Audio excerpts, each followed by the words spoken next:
Cher Monsieur Sergei Brin, je m'adresse à vous en votre qualité de dernier défenseur potentiel de 12 ans de travaux consacrés à la création de mon site Blogspot. Google Plus s'est octroyé la propriété de ce réseau et m'a informé, ainsi que les autres usagers, de sa destruction le 2 avril 2019 pour défaut de rentabilité. Quand j'ai commencé à créer mes blogs en 2006, en toute confiance pour cette opportunité qui m'était offerte, l'opérateur ne prévenait pas qu'il ne s'agissait que d'une prestation temporaire et soumise à son appréciation, et que je devais me tenir prêt à ce qu'il l'interrompe un jour. De telles choses peuvent se produire dans nos existences.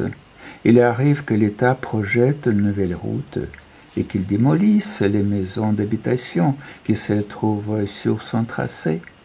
Cependant, il verse dans ce cas une compensation aux habitants, de sorte que leur malheur ne soit pas total. C'est ce même malheur qu'il m'incombe d'endurer. Hélas, la réglementation ne prévoit pas de code déontologique pour les opérateurs d'Internet. Ils ont le droit de se comporter en la matière comme ils l'entendent, sans se soucier de s'attirer une réputation de barbares. Pendant une période, les fascistes et les communistes anéantissaient les pans de la culture qui leur étaient inutiles, voire qui risquaient de nuire à leur dictature. On jetait les livres au feu. À notre époque, plus besoin des brasiers. Le 2 avril, du simple clic d'un jeune technicien, c'est toute ma bibliothèque virtuelle qui sera réduite en poussière.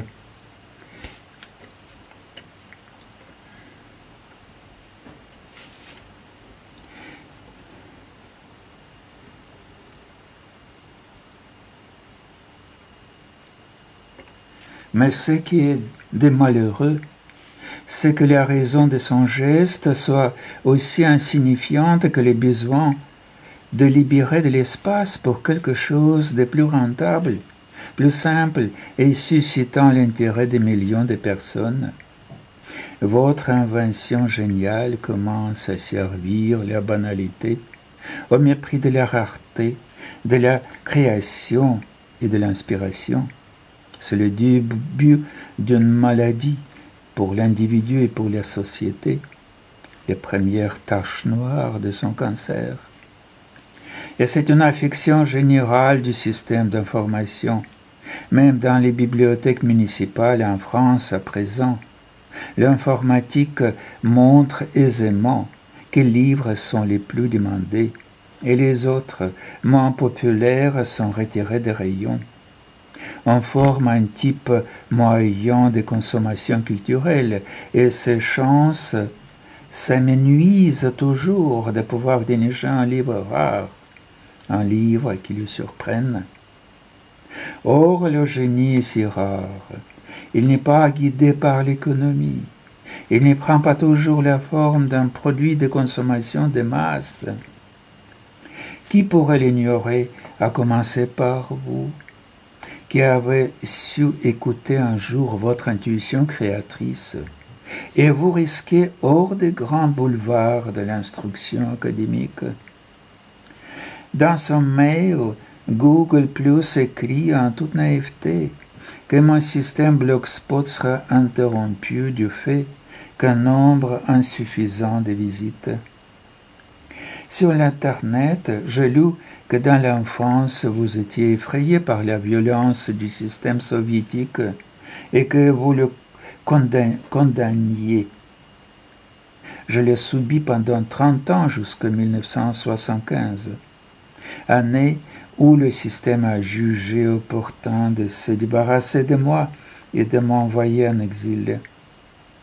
Quelques-uns de mes œuvres se sont répandus sous le manteau dans les éditions clandestines, Samizdat.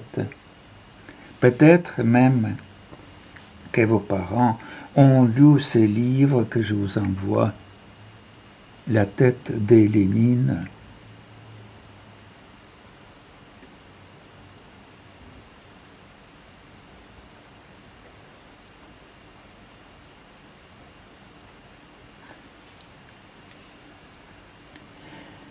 Tout cela était alors rédigé à la machine à écrire, quand bien même c'est sous cet aspect pré-informatique qu'il a glissé ses acariens dans l'affaiblissement et l'effondrement du régime soviétique.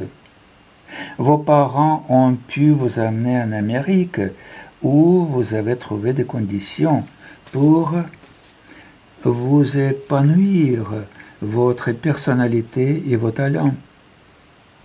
Et vous avez inventé Google, accomplissant une révolution de la communication entre les personnes et dans leur connaissance d'eux-mêmes et du monde. Désormais, Google s'est attaché en plus et exploite le marché. La fête du renouveau s'est achevée. La fleur et le cheval se métamorphosent en crocodile. Le 2 avril, il engloutira ma bibliothèque virtuelle. Est-il possible que ce soit là le destin de toutes les découvertes géniales?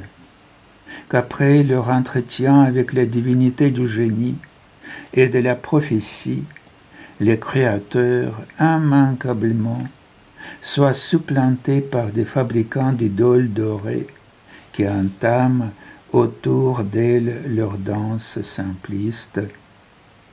Je m'adresse à vous précisément comme créateur de Google, comme homme de création et de talent. Je vais exprimer combien je déplore mon sentiment d'avoir été anéanti. Je vais croire que m'exprimer sur un tel motif auprès de vous n'est pas pure naïveté. Je vous prie d'agréer l'assurance de mon plus grand respect. Nicolas Bokov.